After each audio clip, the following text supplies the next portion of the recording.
Tuesday, April 7th, 2009, about 3:10 p.m., and call the Facilities Committee of the Ogdensburg Port Authority to order.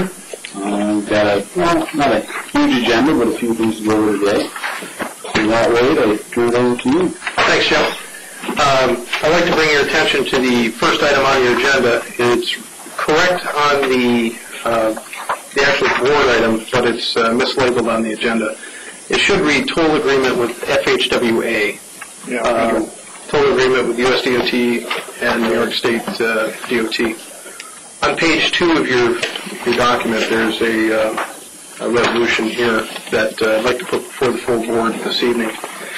What this does, this puts in place a total agreement between ourselves, the US DOT, New York State DOT, and sets us up for the ability to accept federal funds for the bridge should they become available. And in particular, what is important about this agreement is on page 4 of your document is the limitation on the use of revenues. This is a little bit different than how we do things today. The limitation on the use of revenues, all toll revenues received from operation of the toll facility would be used first for debt service, for reasonable return on investment of any private person financing the project, and for the costs necessary for the proper operation and maintenance of the toll facility, including reconstruction, resurfacing, restoration, and rehabilitation. Wait, is that because the FHWA highway is now involved in this? Not yet. The FHWA, I know, but I mean, this is a standard FHWA boilerplate. In other words, so we're just bringing them in because we need their federal funds. We need their funds, and so they have different rules that we got to. That's correct. We do not have, and I need to be clear on this point, we do not have any federal funds at this point for the bridge. Right. This is one more link in the chain. Should those funds be available, we'll already have this taken care of. We're dotting our I's as we go. Exactly. That's a good way to phrase it.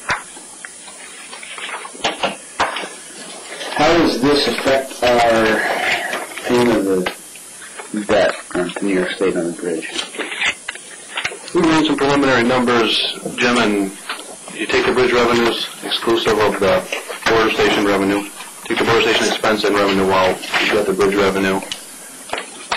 Pretty much between the toll collectors and the maintenance and the management of the place, there's not a lot of money at the end of the day to worry about, really. So if we're talking about restructuring and resurfacing and rehabilitation, I mean, a part of this agreement allows us to put a chunk of money in for future improvements, capital improvements. It wouldn't really affect the debt payment at all. Well, our debt payment with the state of New York, too, that's a separately negotiated agreement, and that's coming up this year as well.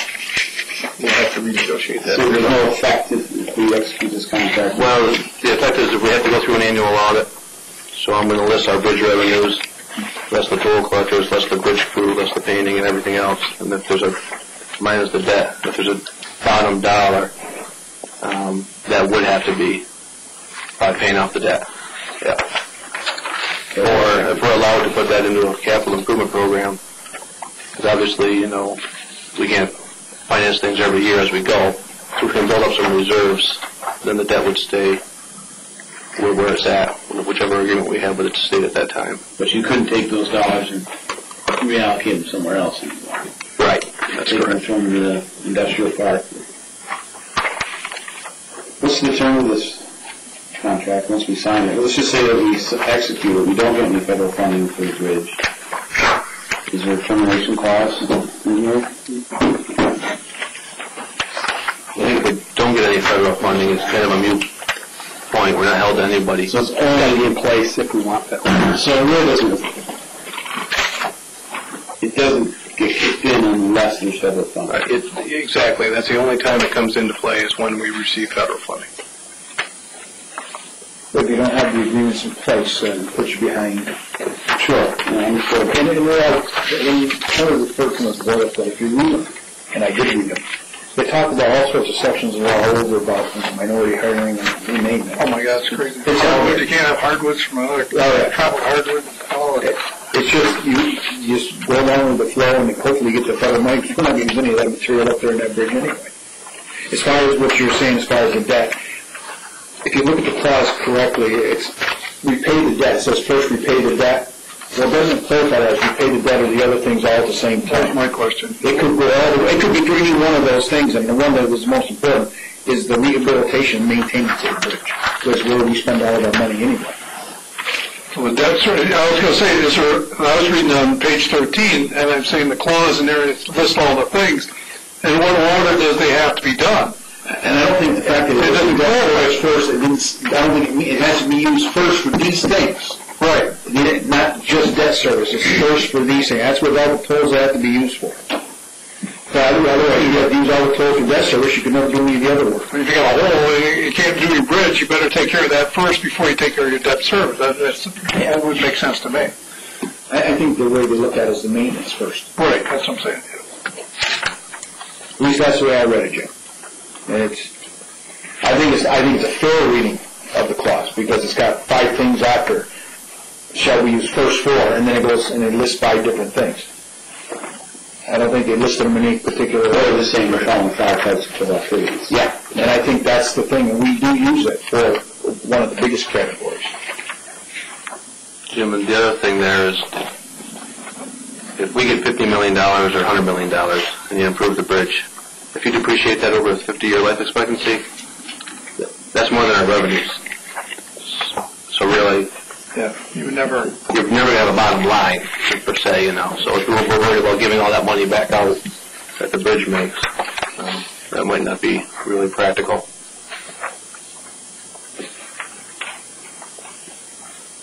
Yeah, there's no way to repay it. Yeah, just we're adding more debt that we're never There's going no way to to repay. Well, it should be grand income, it wouldn't be the debt. But we'd have the fixed asset on the books to depreciate. But with the concurrence of this committee, we'll move that to the full board. If that's acceptable. What are you hearing from DOT on possible funding for the total reconstruction? I'd be happy to discuss that with you in private when the press is not present.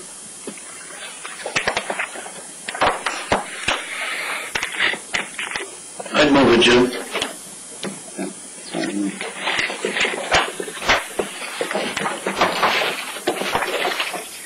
Steve, do you want to walk us through the second item, the train agreement? Yeah, page 17 is kind of my justification for our HVAC maintenance up at the border station. Last year,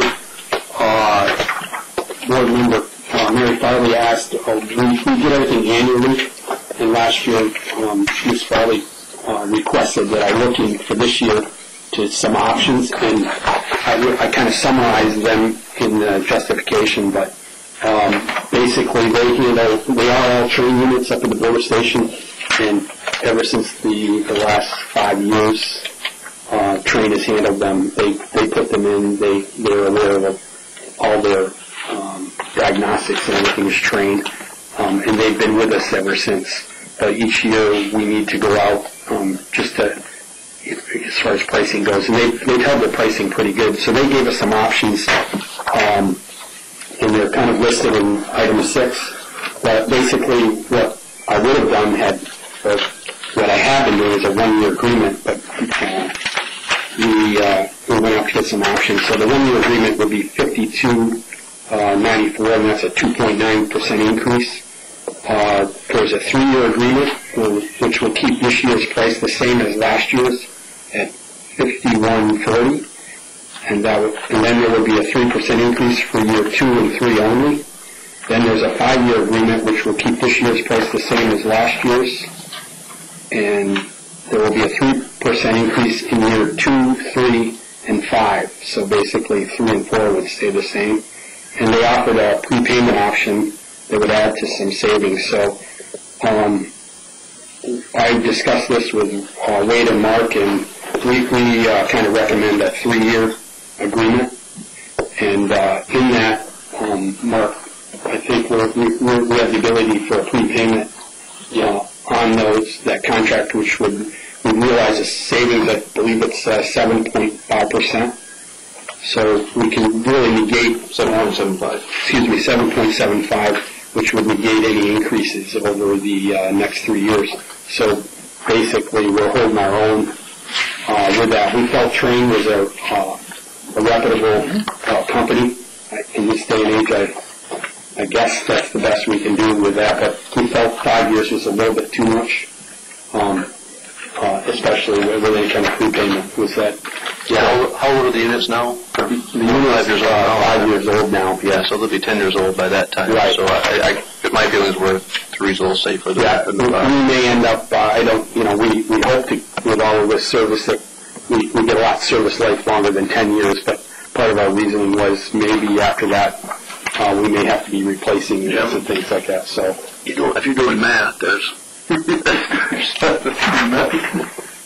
Well, I was doing the same thing, figuring it the same way. I agree with you. With the 3-year was the way to do it. Yeah, The 3-year agreement. Okay. Yeah, so in short, that's where we're headed. We kind of, and if you see something different there that I might not have seen, we'd be glad to reevaluate that.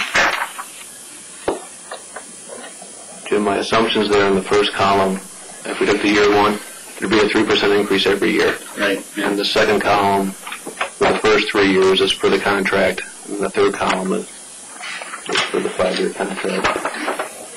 And obviously what you're thinking is after 3 years, you say, what's the life expectancy of what we have? Is it worth to continue on or not? Instead of just spending money for something you don't really should get rid of or change. Yeah. And really to have that kind of consistency for the next 2 years and to know that's taken care of, that saves a lot of, every year we go through this with different contractors. So it's always good to have consistency in service because they know what they repaired, what they done, how they did it. And they because we're locked in, they respond to anything we have, and it's quite critical to that. Now, under our procurement policy, it's over 15. So do you have to put that on the street? No, this is for... Actually, if you do the prepay, it's not. Well, 15 over 5 years, I suppose, or 3 years, but this is for the train units themselves, train authorized individuals. So it could be anybody. Well, no, it's train. It's train unit and it's train service. It's kind of sold. But do we have to just understand the procurement policy? No, I think we could put in the notes that because of the train classes, guarantee that there'd be no need to put it out there for bid. I think we've gone that route before. Right, I brought that up there that, we're just looking at it annually. I know this all totals up that way, but we're looking at it year to year. But you're right, Jim, with the 3-year option, it's still under the 15. If we prepay. So I guess we're okay there. Yeah, and I just know you were full board. No, you're not going to get a train service, an authorized train representative. You wouldn't be able to match the same quality of service.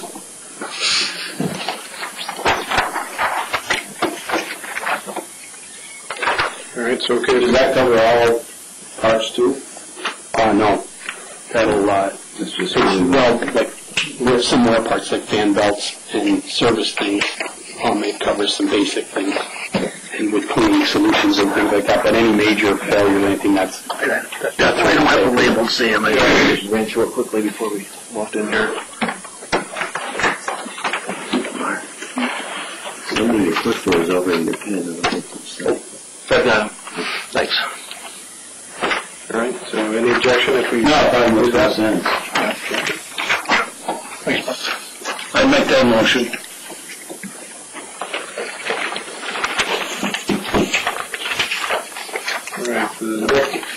Next item under the airport, change order number 2, Collins Hammond Electricals on page 16. Not 16, how about 18 of your packet? It's in the amount of $2,040 for the relocation of the airfield lighting, radio control antenna, and a wall mount electric heater. Total amount, as I mentioned, is $2,040 on project that's funded 95, 2.5 between the FAA, New York State DOT, and OBPA, respectively. No. Is that, we pay 2.5% of that figure, $2,040? Yes. Yeah, that's all we pay is 2.5% of that. Okay, correct. Not the 2,040. Okay. The whole project is funded 95%. Yeah, so I'm just saying that figure's split the way. So that survey was done there anyway. Would be good looking at. Yeah.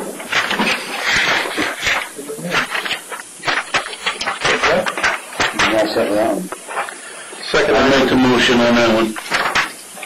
Second item over on page 25, item C4.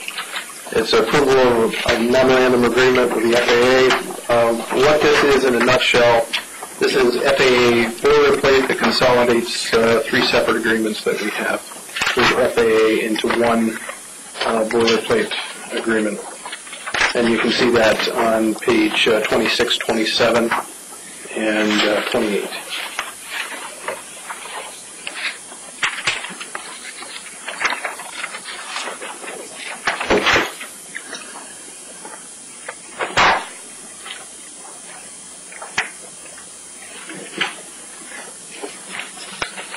Each time and one, huh?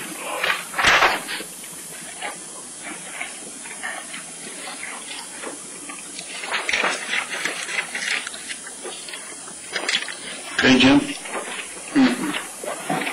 Now,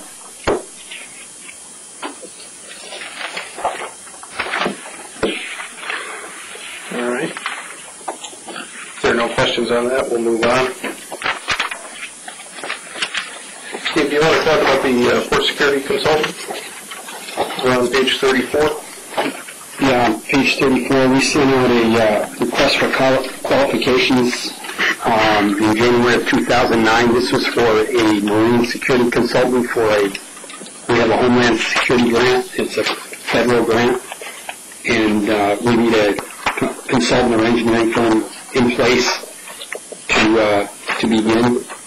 So we sent out a request for qualifications that were all advertised, and we received 10 proposals, which were received on or before February 27th. We took all of those proposals.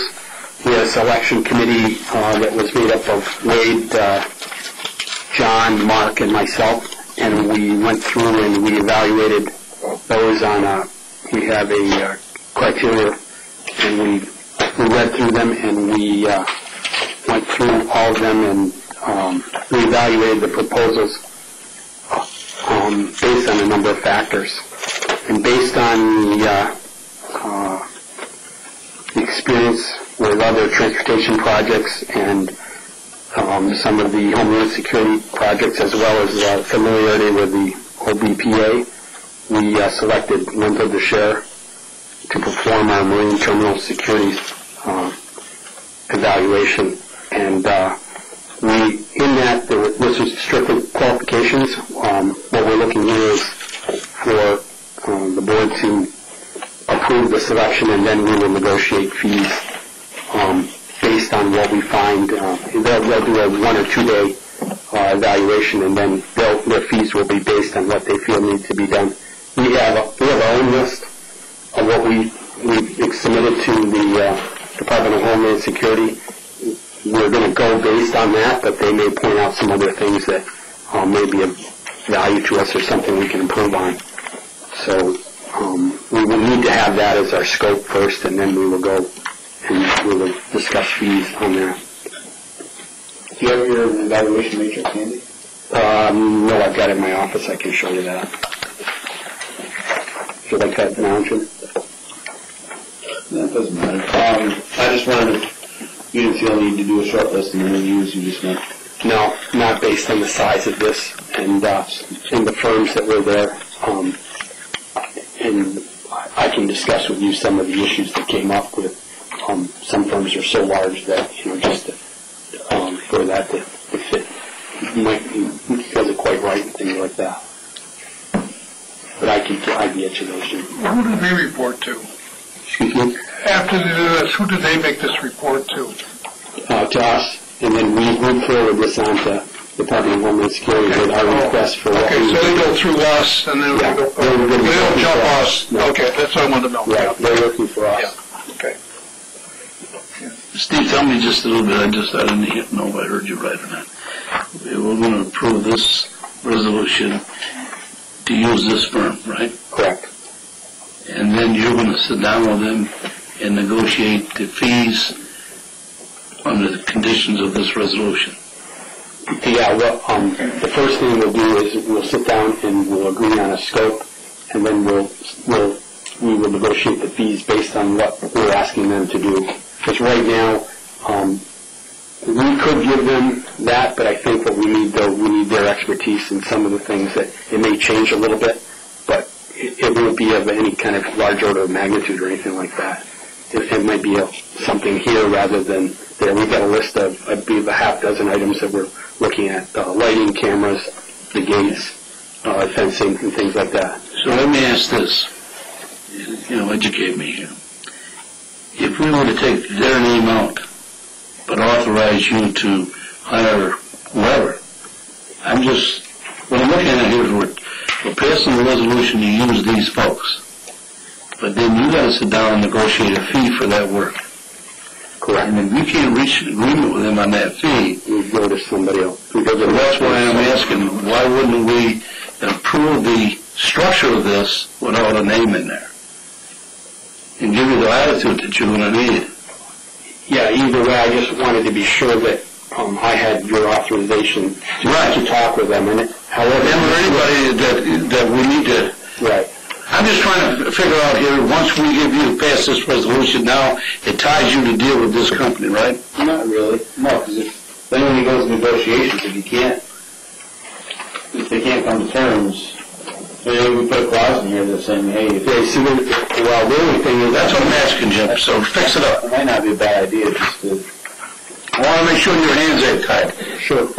Yeah, because technically we're not on the hook for any money yet, but I will have to come back to you to say, this is what we do. Well, that's true, but yet, in the meantime, if this guy don't order, you can go to somebody else and say, Correct. that's what I'm talking about. Okay. I want to give you that latitude. Thank you. No, that'd be fun. Well, it says directed to negotiate costs. Under this resolution, it's with these one people. Under this resolution, it's just with these people. Right, but I want to make sure he has enough latitude to, if he can't reach an agreement with so them. this is not an exclusive contract. It's She should just give me an authorization to at least to start initial preliminary contract. to be selected. Red Road, that sound right? Correct, yes. I'll put some language in here.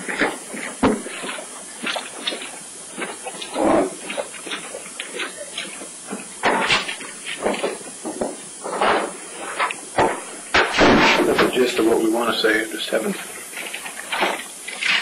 We'll work on it.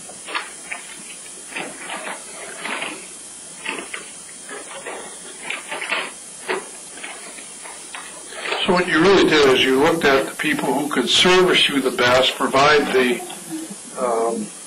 things that you need to have done, but really don't know what it's really going to cost. I mean, so if they were outrageous, what would... No, you just say we come to an impasse and we can't negotiate. But I don't know. I mean, obviously, it's almost like you buy something for the first time. Am I paying too much for it? Because you haven't really, I don't know what the cost would be because I've never bought it before. Right. Well, I have an idea in my mind what I want to pay. And if they can justify their costs. They've got a lot of audited things, Jim. You know more about that than I do, but a lot of firms already have been audited for their fees and things like that, and they have to be in line. When they do state contract work and things like that. So you could actually look at what number of hours they feel that they need and break it down, and they will do that for us. And we can say, and then justify it. Is all this directly our cost, or is there We have a share of, out of that, it's $75,000, right? Yes, $75,000 is the or match? I can't imagine, I won't say numbers, but Yeah. the initial will be probably right out of our pocket as part of that Are 75. you prepared for this, and you know it's Yes, coming but up? I do have an idea. We've got a number of projects that I can compare it to. Okay. It's in order of magnitude, I think. Are we all right now, James, on this? Yeah, almost. Okay. I'm just going to keep Jim that matrix. Yeah. Well, we got to just approve this and go to the full board. You want to take it to the full board, don't you, Jim? Mm-hmm. Okay. I'll just read this to you. Yeah. I'd make the motion to bring it to the full board. All right, this is what I have. OBPA will negotiate with, I'm just going to call them WD, to determine the scope of service and a fee for those services, for the, I'm just going to say the required services. Professional services. Should OBPA and WD being able to agree on the scope and fee, OBPA reserves the right to negotiate with the next qualified consultant. Will that, something like that work? That's in the report side of it? Yeah. Yeah.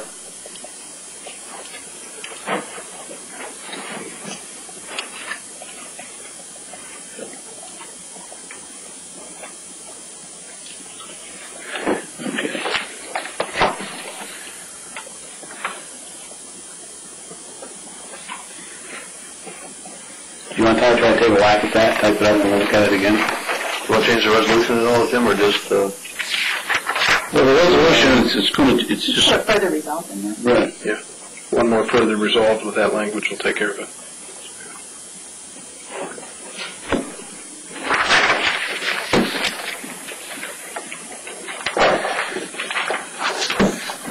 You got another one? That's it. That's it? That's it. Shut the camera off, please. Does that put us into a bidding situation? No. No, not at all. We do that all the